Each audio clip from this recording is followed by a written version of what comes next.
Just a quick announcement before the video starts. The first chapter of my Good Omens fanfic is out already. I posted the link in the community tab here on the channel, so check it out. I'll let you get to the video now.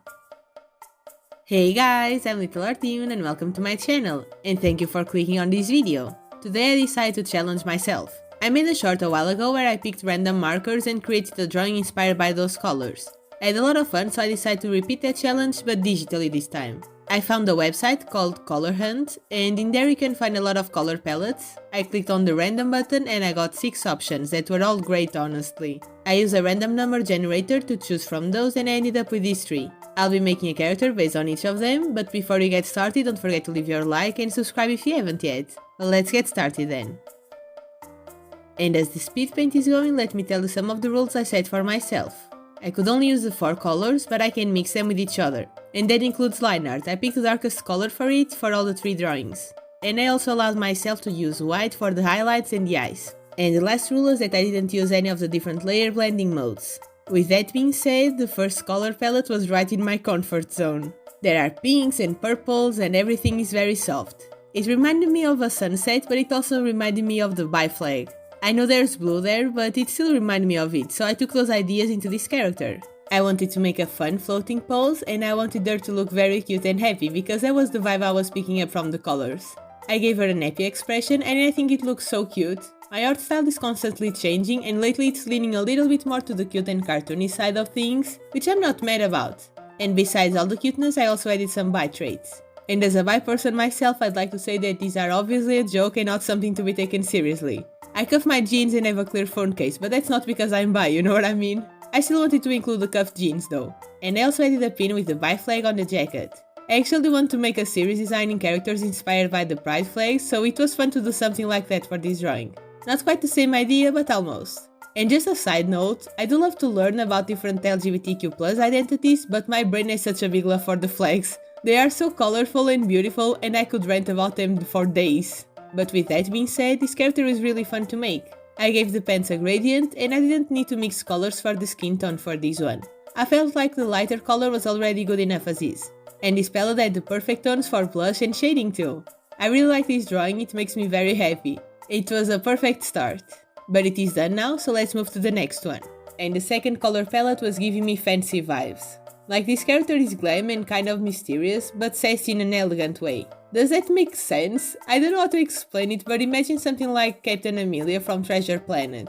And if you haven't watched that movie, I highly recommend it, it's my favorite movie of all times. But let me tell you how I interpreted the colors.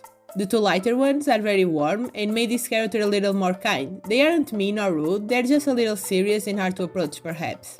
The red made me think of intensity. This character needed to have a powerful vibe, maybe dangerous, maybe sexy, maybe both, who knows? And at last the dark blue helps solidify the serious but also calm vibe. I don't know if this color interpretation makes sense, but that's the way I interpreted it. And besides that vibe, they were also giving vampire, especially the red and blue.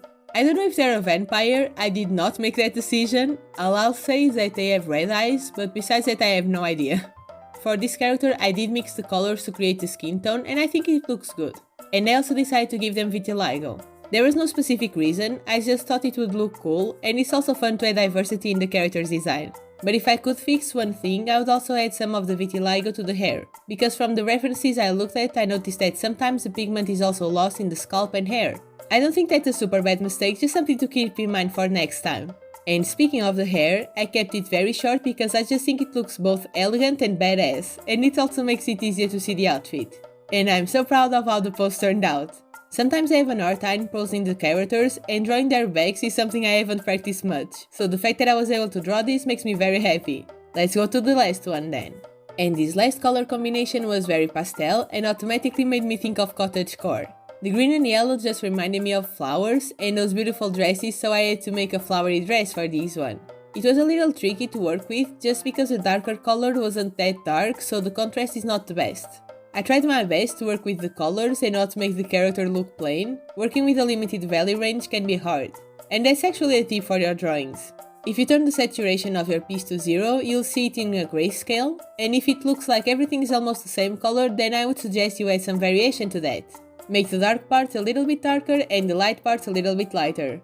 I turned the saturation off for today's color palettes, and as you can see, this last one doesn't have a lot of variation. For today's challenge I couldn't really do much about it, I just had to work with what I got. And I still enjoyed drawing this character. I made him very cute with a flower dress and a bow in the ponytail.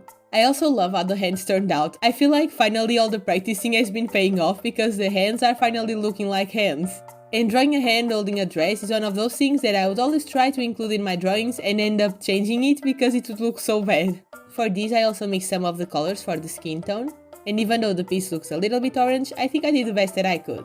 I tried not to have similar colors super close, and the green and yellow were definitely the best choice for the clothes. That way they didn't clash with the skin and hair.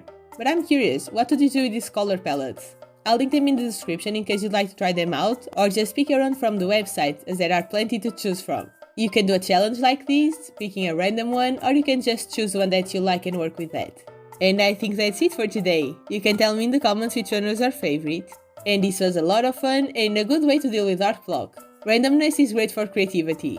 And thank you so much for watching this video. I appreciate every single one of you that takes a little bit of time of your day to listen to my rambles.